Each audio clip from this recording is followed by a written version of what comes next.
So to let you understand why I've took the engine out, even though we should have been ready, the new rule apparently is for the housing of the crank sensor. And what's happening is they're saying that the standard version can be manipulated to change the angle or the distance of the sensor. I'm not quite 100% sure how, but they can move it or manipulate either the bracket or the sensor, which was changing the ignition timing, which some people were getting an advantage of. So the rules have been changed for this year, for 2025. We all have to run this new housing, so everyone will have the same, so it'll be the same ignition timing in theory. So I've changed that, so that's why I've had to take the engine out. But while we're out, I've noticed when I've had it running, this breather, I took the pipe off and the pipe started to run oil then, and there's no gauze at the end of this, so I'm just going to go back to the standard one. Not checked into the rules if you're allowed to or not, but I'm going to take it back off and we're going to run the standard one instead. And then while we've got the engine out, we're going to do the brake mass cylinder, because I know once I put it all back together, the car had been sat here for a while. Oil had been, brake fluid had been running across the floor, only very slowly over a course of time. So I've got a service kit for the mass cylinder, and we're going to do that while the engine's out. It's the easiest way to get to it, because it looks to be a bit tricky, and the length of bolts I've got on there. Probably I want to change the bolts and put shorter ones in, so that when I do, if I ever have to change it again, I don't have to take the engine out to do it, hopefully. So that's what we're at right now. So I've got to find some new bolts to go for the original breather, which because I can't find the original ones, what I've done with them. And then I need to torque up the flywheel and put some Loctite on it. That means the engine's ready to go back in.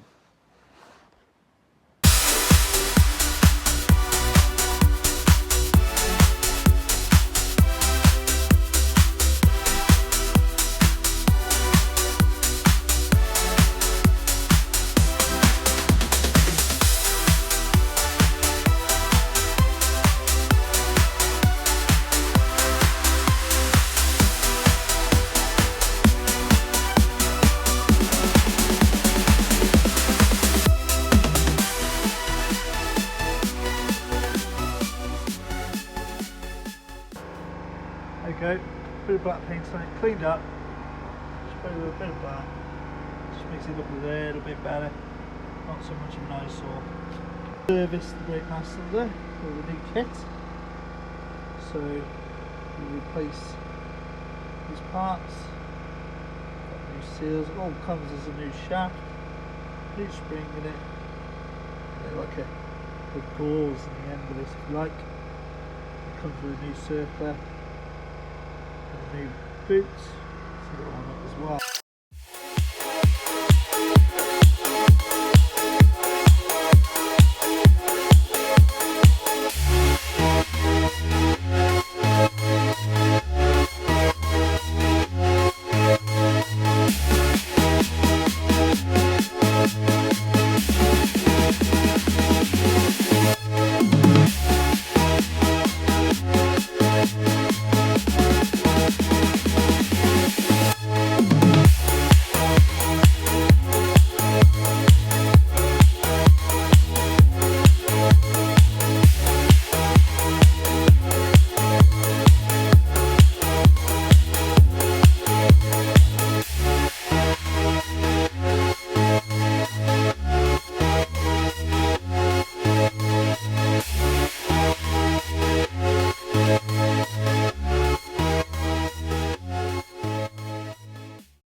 go.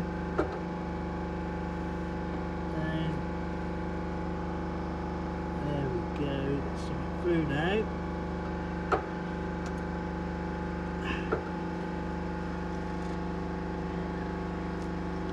That's top the old reservoir up now.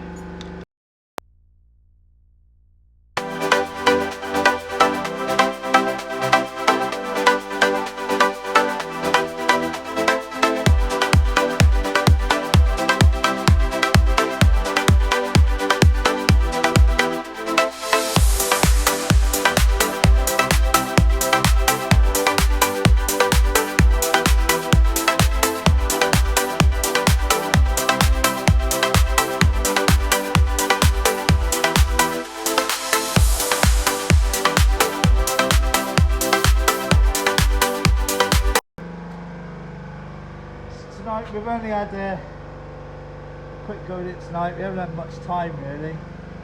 Getting back from work late, being able to go up here straight away. So put the brake master cylinder back on. Fitted all the pipe work back to this. Bled master bled. There's only 3 brakes on this because it's a tarmac car. So you've got the outside rear, your 2 fronts. There's nothing on there.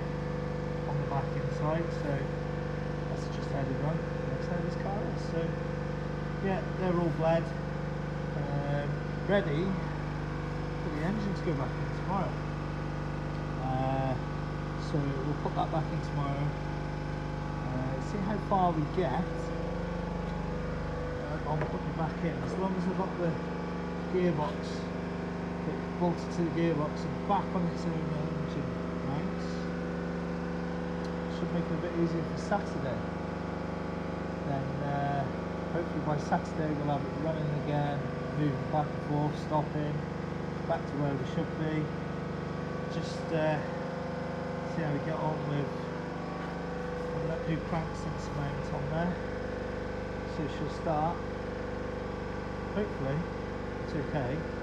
I've had these problems before with the previous race car and the Z-Tech in it, where there needs a washer space behind the crank sensor, just a little behind that there, to bring it away. Sometimes they're too close. I've had it where they've actually touched and took the tip of the crank sensor off. So there is a bit of a gap on this one, just a little bit. Then once we got the engine back in, we have the steering column to look at. Basically, when we have the steering on, and because I put this engine in and made my own mounts, because it didn't come with any, I had an issue with the height of the engine. I wasn't happy with the sump being right down on the metal plate, so I lifted it slightly, and what that did is cause problems with the column itself. One, the oil filter was touching the column here where my fingers pointed, pointed the camera in the right place, and then here where it's this, a rose joint for the centre.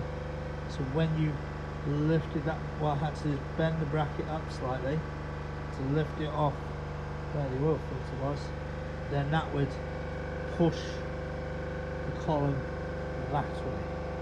So now what it does is the union joint here where the nut and bolt is keeps hitting the top of this frame and just gives it a little bit of a, you can turn, but it's just not very nice, and I'd rather do it now while the column's off. So that'll be the next point after the engine's back in. Right, so engine's back in, all plumbed in, it's on, wheels in, just haven't done the water. Just about to try and start it. Since put it back in, I don't know how we're going to go. If it's alright with that crank sensor, but I'm going to find out now. But, hopefully everything's alright. It should still be the same. the squirts. The carb fell up first.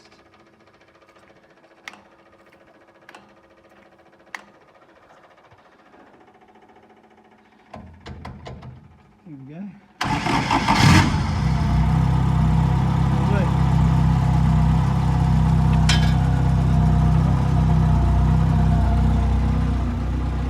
Second.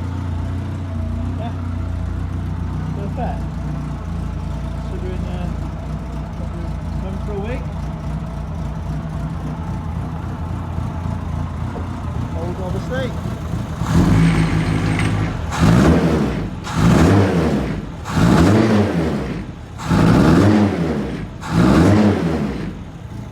Burn a little bit of something off over here.